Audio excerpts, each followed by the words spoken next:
Hello. Look, I know there are people that don't enjoy reading much. So I am going to tell you a little story. I'm going to read you my latest blog called What's Love Got to Do with It?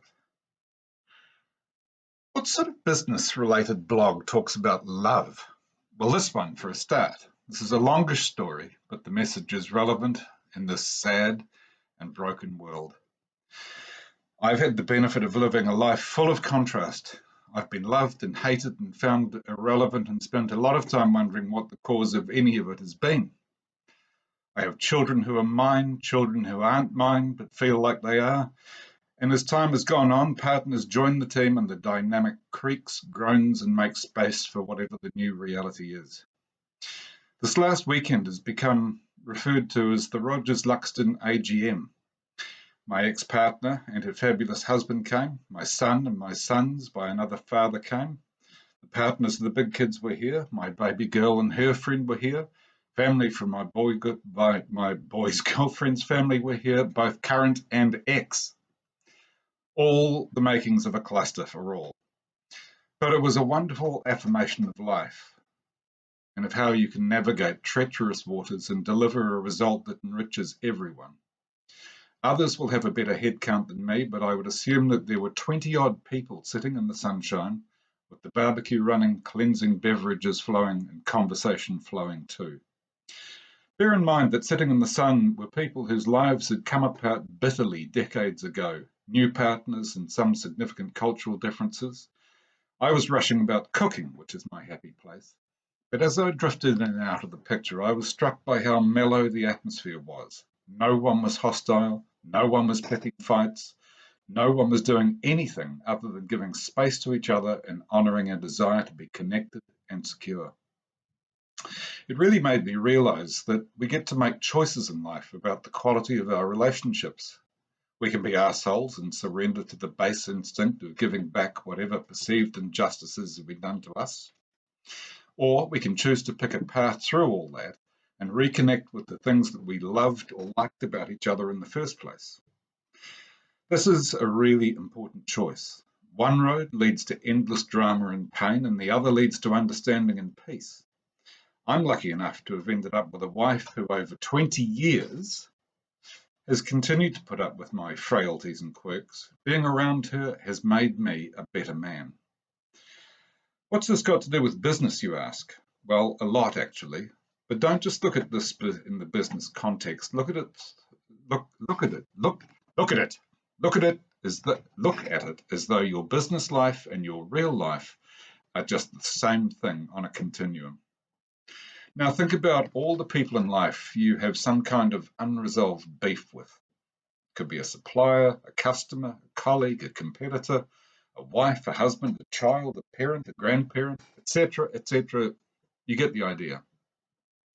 You only need one for this simple exercise, but you may have hundreds depending on who you are. Okay, so you've got that person in mind.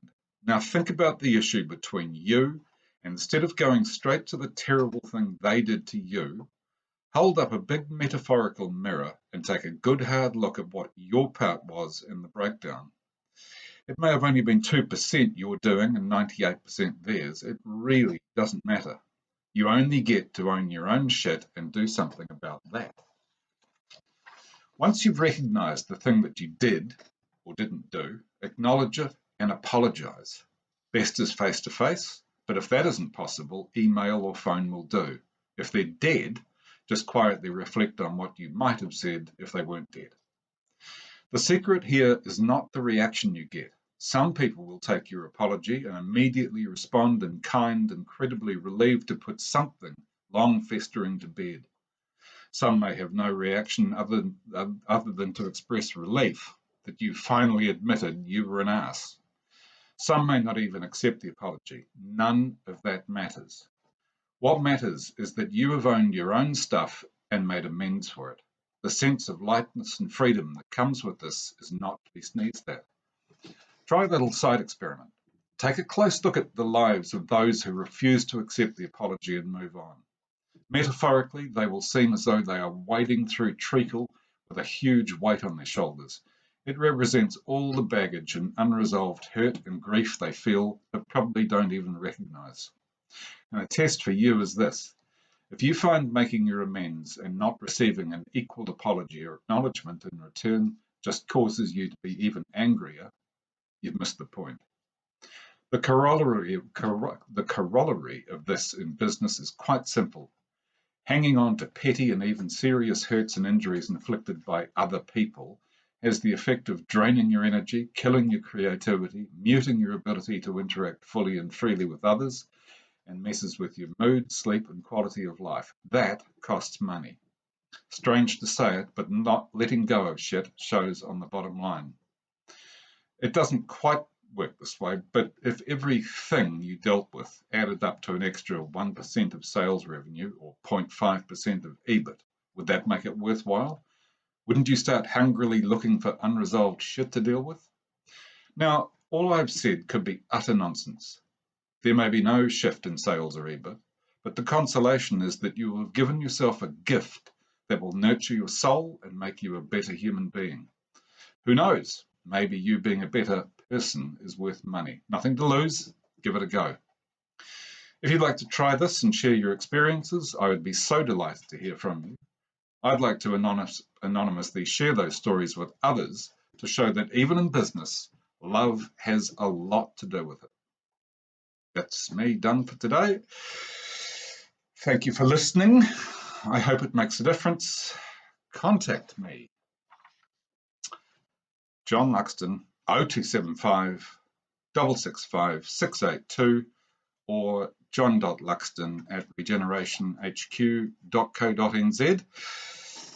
Be delighted to speak to you. Thank you and good night.